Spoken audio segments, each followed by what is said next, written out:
ওলিদের দরবারে যাওয়ার জন্য শিক্ষা দিয়েছেন কে? ওলি আল্লাহর দুশমন হবে। এখন আহলে সুন্নাত ওয়াল জামাতের অনুসারীরা জীবিত রয়েছে। তাহলে নবী শিখিয়ে দিচ্ছেন আল্লাহর দরবারে গিয়ে ফরিয়াদ করার জন্য। আর আমার আল্লাহ কোরআনের মধ্যে শিক্ষা দিচ্ছেন, যাও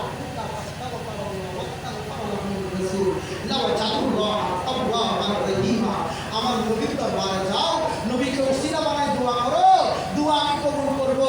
নবীর দরবারে যারা যাইতে পারলে না, তোমাদের এলাকায় যারা আল্লাহর ওলি রয়েছে, আল্লাহর বন্ধু রয়েছে, নবীর প্রেমিক রয়েছে, ওই সমস্ত দরবার আহলে সুন্নাত ওয়াল জামাতের হক দরবারগুলোতে গিয়ে জিয়ারত করে, মিলাদ করে, নবীকে ওসিলা বানাই ওই পবিত্র জায়গাগুলো থেকে দোয়া করো, আল্লাহ তোমার দোয়া কবুল করে নেবেন, তোমার গুনাহ মাফ করে দিবেন।